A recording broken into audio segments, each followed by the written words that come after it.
Sanhedrin Daf Kofio Dechimal Amud Aleph. Today's daf sponsored by Eli Kabrudi in honor of Stanley Cohen finishing the Masechet. The last thing in the Mishnah said, Rabbi Shimon Omer Malach Baruch Hashem said, so Machlokot Rabbi Yossi Rabbi Haglili and Rabbi Akiva, rather, whether or not you're able to rebuild anything in the Ir Hanidachat after it was destroyed. Rabbi Yossi said, nothing. Rabbi Akiva said, no, you could do like gardens and stuff. Maybe their machloket is based off of the following machloket. Anytime in the Torah, when you find a general halacha as a negative commandment, as a positive commandment, you need to do something, and then there's a specific commandment as a negative commandment. We don't expound it as a general followed by a specification. Meaning, whenever usually there's a general rule and then a specific halacha, it's not just that halacha doesn't only apply there; it applies elsewhere as well. The more itla Rabbi Avin. So therefore, basically, we would say that he holds Rabbi Avin, and that's why you can't do anything. More itla Rabbi Akiva would not hold like Rabbi Avin, and that's why he would allow the gardens to be built on Ir Nidachat. The Gemara says, no. The Kula Amma Itli Dorim Ibn agrees with him. The Hakim Nabi Ma'od as follows. More about Od Legamri Mashma. Directly holds up and says, never again Od. It means anything at all. More about Od Legamri Shaytan and Ibnet. Rabbi Kiva says, no, when it says again, it means anything again like Yani a city. Havanasihi Ganot Parazim, but you can plant gardens and orchards. How you know that there's trees inside the Ir Nidachat Kedushina, Surani, they're already detached there from Asur. Mechubarim Mutim, they're attached there Mutar. If it's another city, Ben Tushim Ibn Hamina Asur, they're always Asur. Like Mara says, My Ir Achet was in a different city.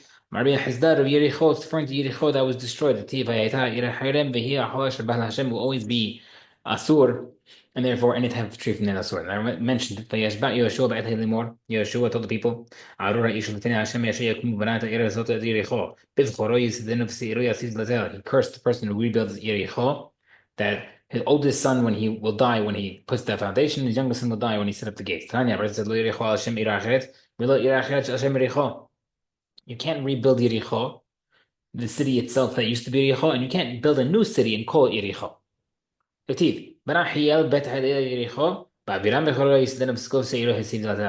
So in Ahab's time, Hiel was cursed when he rebuilt Yericho. He lost his son Aviram when he put the foundation, and his youngest son Segub when he set up the gates.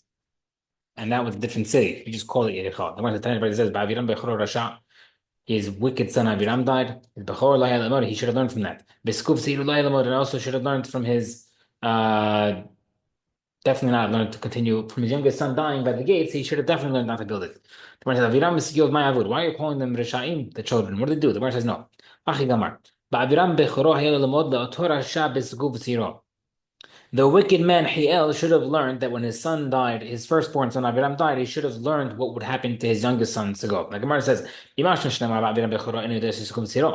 it sounds like he has two sons, Aviram the firstborn and the youngest one Segov. Why did mention that the younger one is Segov? Obviously, it's the younger one. If the first one is Aviram, the Gemara says, it must be he had multiple sons. And the first one died, Aviram died when he was building the foundation. And each one died until the youngest one died when he built the gates. He did not care. The Gemara says, Ahab, the evil king, was Hiel's close friend. Him and Eliyahu Navi came to pay Shiva to Hiel and for her sons passing away. Ahab said and said, Dilma Yoshua, when Yoshua cursed you, that's he meant to curse you this for situation. You can't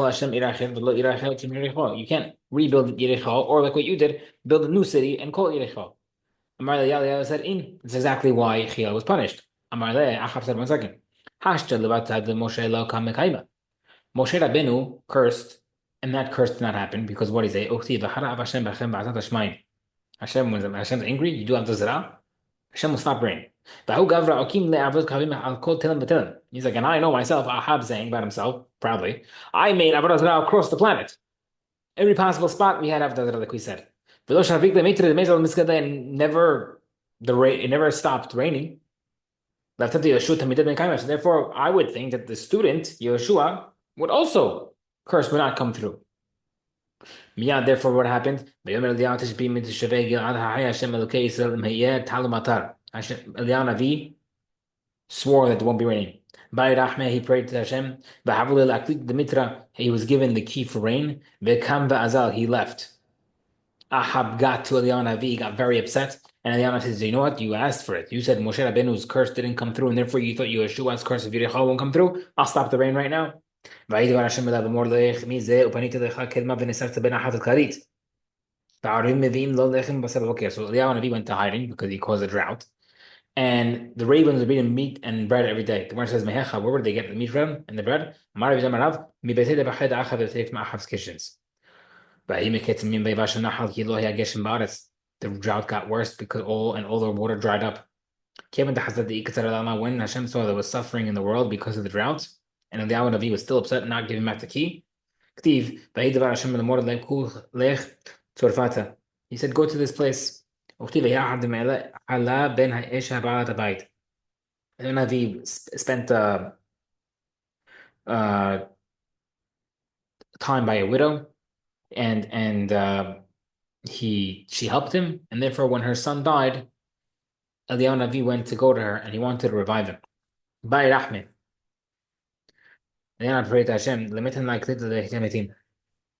he wanted to get the key for Tihametim to resurrect the child. And Hashem said, there are three keys that were not usually given to Shliach. Shahayat, childbirth, Shagashim, rain, and resurrection. Right? So Hashem said, I already gave you one, and I wasn't really supposed to. Now, you want a second one of the Tihat Metim also? How can the student, quote unquote, Eliyahu Navi, have two, and the master, Yani Hashem, only have one? You want the Tihat Metim key? It's giving back the rain key. That's how Hashem got the key back from Eliyahu Navi. The Gemara says, Tetiv, Lech Hera'e El Achab Etena Matar. And sure enough, Hashem reopened the rain. What's the mashal of what happened to the Navi? The guy who locked his gate and lost his key. Meaning he locked the rain, didn't want to give back, he ended up losing the key, and Hashem was the one who unlocked the rain.